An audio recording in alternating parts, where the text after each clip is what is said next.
welcome on back. Oh, here he comes. Here he comes, the big boy. Hi, handsomes. You always gotta make your hello, your big entrance. You're my own big wolf man, huh? Yeah. So, for today's video, guys, we are going to be taking a look into the newest, I believe it came out in, what year was it technically? 25 or 24? It's the latest Wolfman movie. Now, I was very excited for this. I didn't know that it was happening until like a few weeks it got released. I was like, where was this? And I didn't see too much about it, like trailer wise or anything, so I went into it relatively blind, but it also does follow the basic premise of pretty much any werewolf movie out there, with all due respect. And it is from Universal Pictures, of course. They pretty much own the rights to all things Wolfman, and I think it's a good reimagining of the story, and we'll get into it. Now, I did order quite a while ago the soundtrack on vinyl so that we could take a look at that, and I ordered a fragrance that specifically is themed to werewolves. Now, unfortunately, both of those items are back ordered. Like, the vinyl isn't even going to be here now until like December, and Lord only knows about the fragrance. I do apologize. I wanted to dive into that. I wanted to talk about that with this movie, but I ain't going to wait till December to do a review on this one. I'm sorry. But yeah, we'll do a quick little rundown of the movie and then talk about the fragrance as well. And I guess we can do the soundtrack. I mean, the soundtrack is very kind of simple, but it does the job. We'll get into it. So, written and directed by Leigh Whannell, which love. I love Leigh Whannell. The budget for the movie was $25 million. That's a lot. And box office was around $34 million at the time that I wrote this. It is starring Christopher Abbott as Blake. Julia Garner plays Charlotte. Matilda Firth is Ginger. And Sam Yeager is Grady, Blake's father. So the quick little synopsis for the movie: Blake and his family are attacked by an unseen animal, and in a desperate escape, barricade themselves inside a farmhouse as the creature prowls the perimeter. As the night stretches on, however, Blake begins to behave strangely, transforming into something unrecognizable that soon jeopardizes his wife and daughter. Now, diving right into the movie, I guess there is a bit of a content warning in this. There is some like really gruesome body horror. Now, when I watched this movie originally, I wasn't expecting it to be really that scary. It creeped me out. Goo wasn't here with me when I watched it. He was actually up in Vermont. I was going to and from Manhattan a lot, so it was better for him to be up there. One night when I was back here, I watched it, and oh my god, it creeped me out, dude.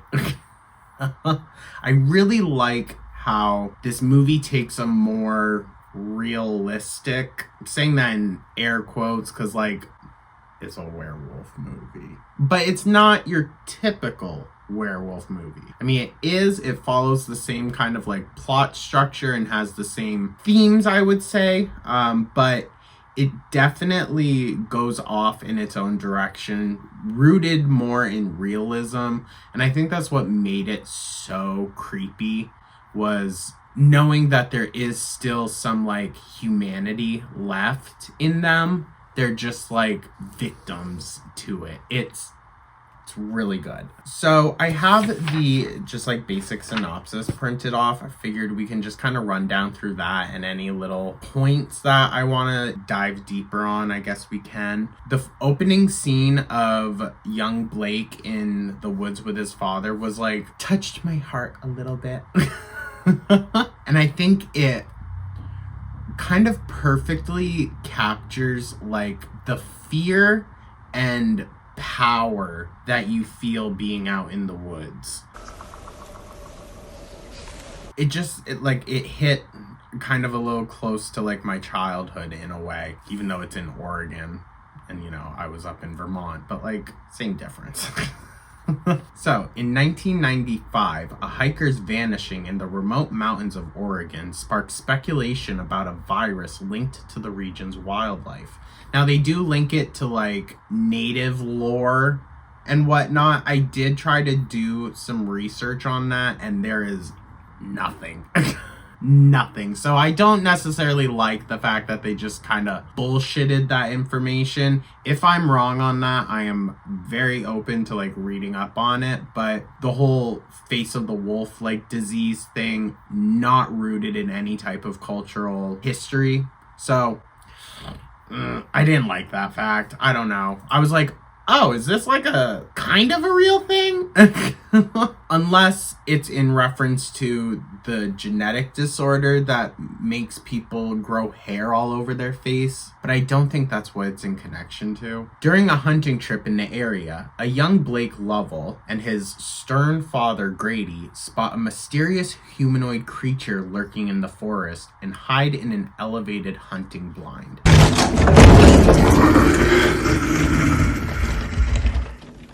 Now, this is a really great first opening scene. This movie, the pacing of it, works really freaking well for me. I find that sometimes werewolf movies, like, they start big, usually. Like, you get a kill, something to initiate.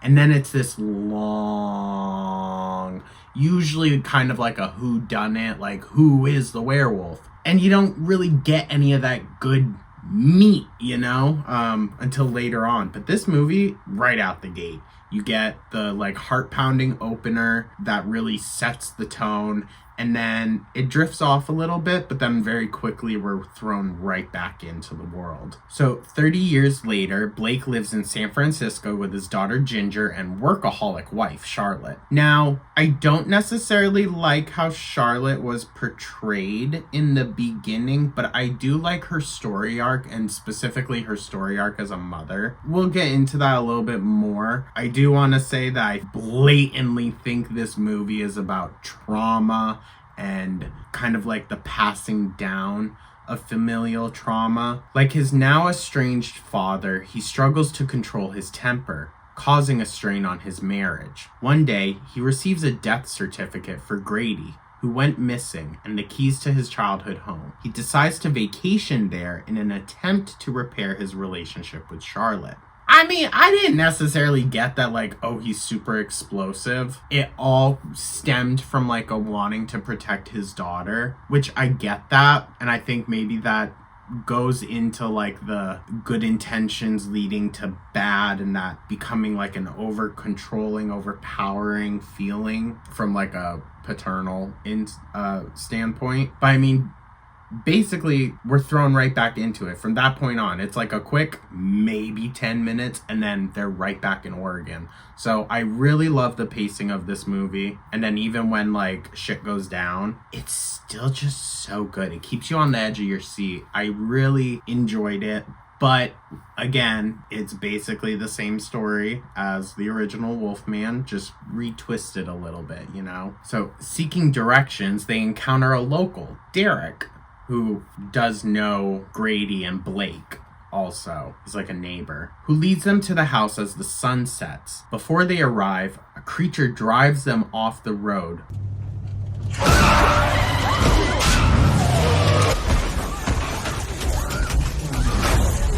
Scratches Blake's arm and drags Derek away. Great scene also.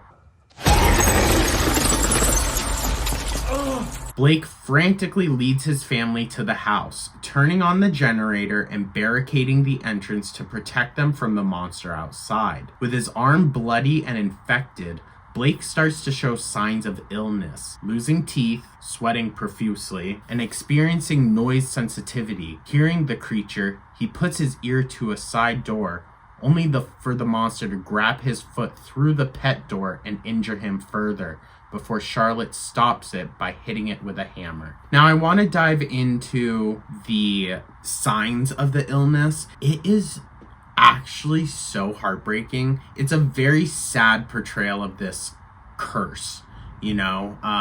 which is brought into like the real world as it's being portrayed to us that it's a sickness, it's an illness that you can contract from animals. While they don't know much about it, you know that it just strips these people of their humanity. The noise sensitivity, there's one point where you're just as confused, I think, as Blake is, because he's speaking and we can hear him speak clearly, but his daughter and his wife are just looking at him so confused. The more that things progress, you find out that like they're not able to understand him at all. He can't speak to them. He's with the noise sensitivity, he hears banging upstairs, and so he goes to check it out, but when he gets up there he realizes it's just a spider crawling, and every time the leg touches, it's that loud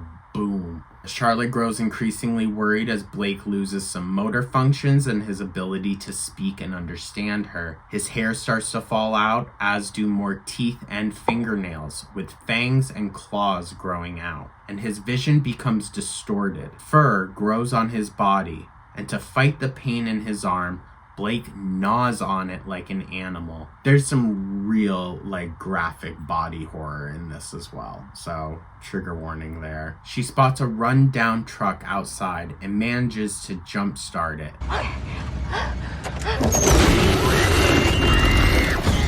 Before the family can drive away, the creature smashes the windshield, forcing them to seek shelter atop a greenhouse. Blake signals Charlotte to take Ginger back to the house and runs in the opposite direction to make the monster follow him. So even like, it's a pretty slow process, the transformation. I think in werewolf movies, you tend to see it kind of quickly, but it's a slow process, and it's a slow loss of Blake's humanity. And I think that's what makes it so heartbreaking, because through all of it you can see his intent to protect his family at all costs, and then him having to fight his own urges to maintain that protection. Moments later, a limping and more deformed Blake returns. He vomits a severed finger and menacingly approaches Charlotte, scaring her and Ginger. Realizing the danger he puts them in,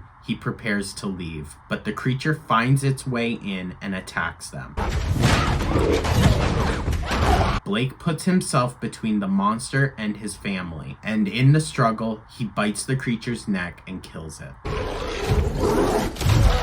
Recognizing a tattoo on its arm, Blake realizes the monster is his infected father. He runs outside, the final stages of his werewolf transformation taking hold. The physical transformation scene, it's not severe, but once again, the body horror of it. They did use practical effects and animatronics for the transformation scene, which I love. It's very much like American Werewolf in London. Him breaking his own jaw.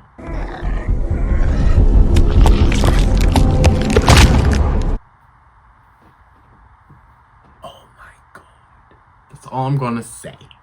He breaks his own jaw, and it's so gruesome. Unable to control himself, he attacks his family, who flee to a nearby barn. That realization that he just killed his father, he killed the thing that was haunting him his whole life, and then it's you no longer have that thing to blame. It's gone. Now you are the monster in your own life. I also, by the way, really love the barn scene. Any scene where they give us his POV, it's so incredible. It's not anything necessarily special, I guess, but it's kind of the first time we've ever gotten werewolf POV like that, I would say. It seemed very trippy, and you could see Blake himself having to try to get used to it almost.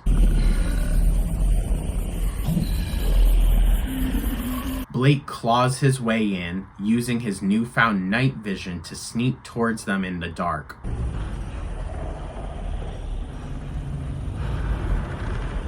but is caught by a bear trap that Charlotte laid down. He chews off his ensnared foot and continues pursuing as Charlotte and Ginger flee to the surrounding forest and hide in a hunting blind as the sun rises. It's the same hunting blind from the beginning when he was a child. I loved how this movie opens and ends. It opens and closes with that tree stand. And it's just good. It's a good tension building scene. I think there is a distinction. In the beginning, the werewolf doesn't even put its hands up. You didn't see anything of it, you know? This time, Blake goes beyond. He goes up and he's standing there. You see him and he lunges forward as well. It's almost like the trauma that led you to where you are is almost not as bad as the trauma that is inflicted later. Blake climbs up and Charlotte points a rifle at him.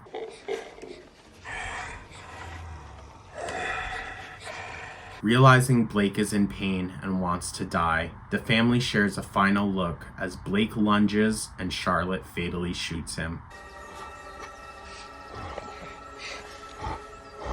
They comfort a dying Blake before walking out of the forest, taking in the beauty of a valley he once described seeing as a child. It's a very emotionally impactful scene, seeing Charlotte and Ginger in this beautiful landscape that they've probably always wanted to see because of how Blake described it, but the sadness mixed with that beauty, and it's such a tragic ending. Like, I think the Wolfman movies have always kind of been tragic, but this just really drives it home, the emotional weight that these characters go through. The reimagining of the story, I think, really helps to drive the idea of like familial trauma and familial abuse home. Like, the Wolfman subcategory has kind of always had a secondary meaning or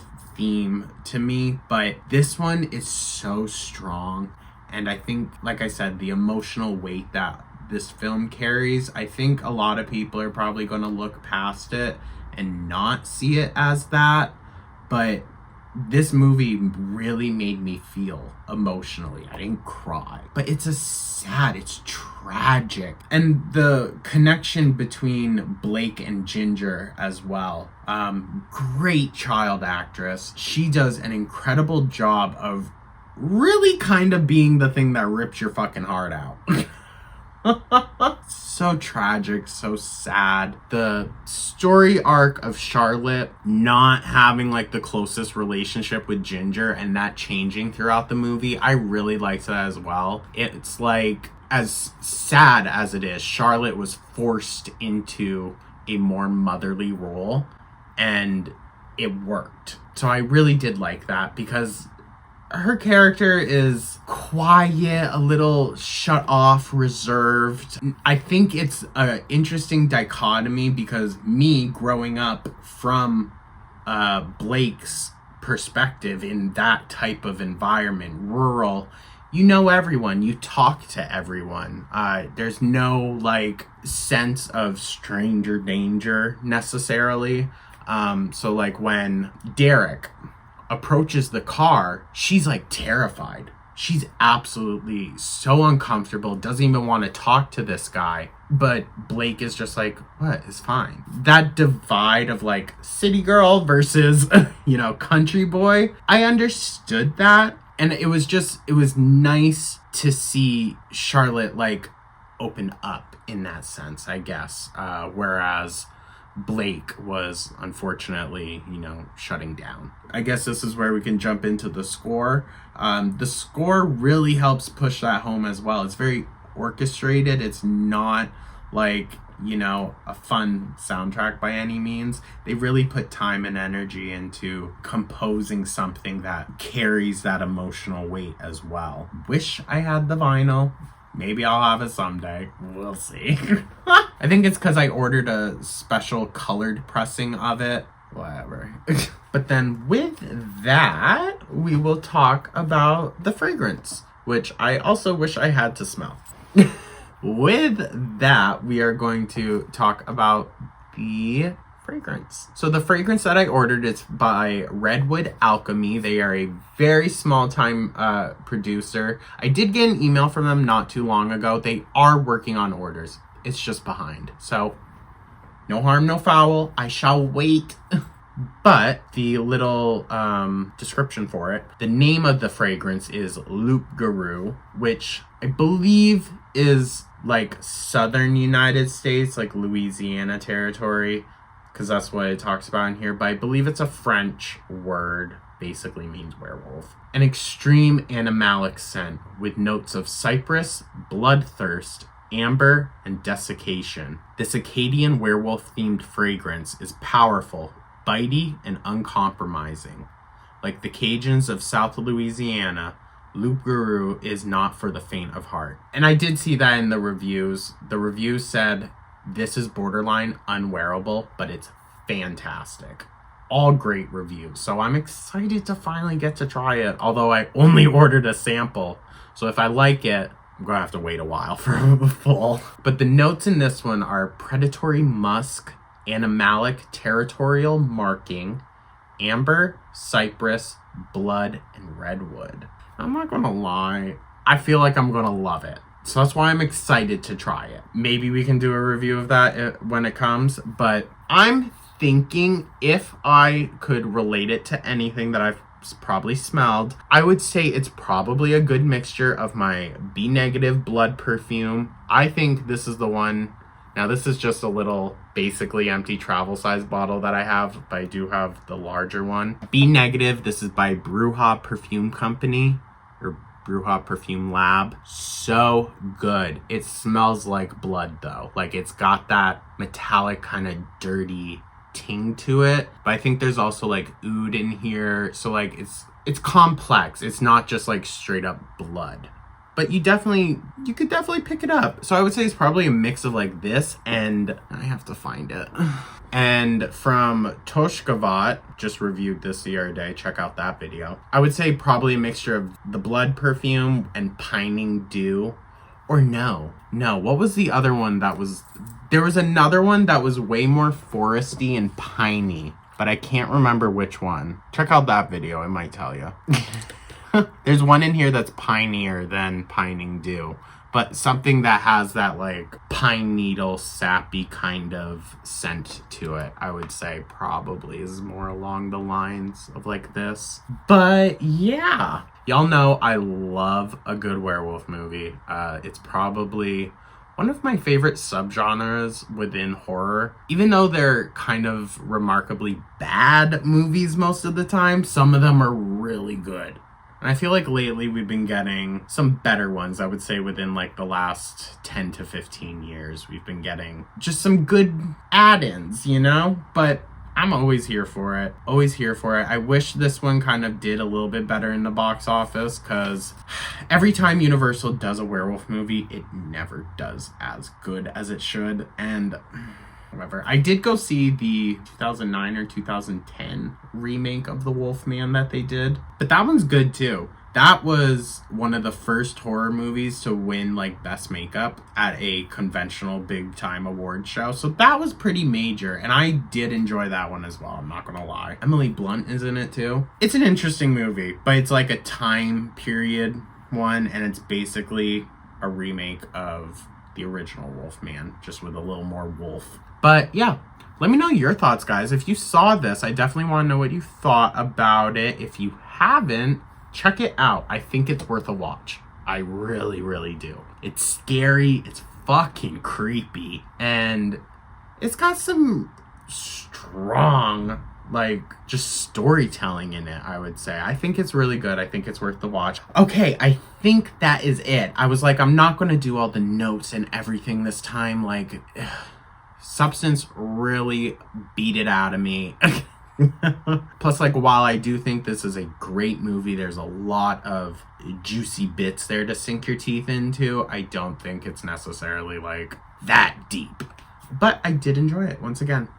Highly, highly recommend. Let me know your thoughts, guys. Like and subscribe, all that. If you have any recommendations for any good werewolf movies, I've probably seen them, but we can talk about it. Check out Ginger Snaps, American Werewolf in London, and American Werewolf in Paris, Silver Bullet. The Howling is a pretty okay series. Bad Moon, Late Phases, Never Cry Werewolf. Like, there's so many good ones. But yeah, let me know your thoughts, all of that, and I will catch you guys in the next one. Take care.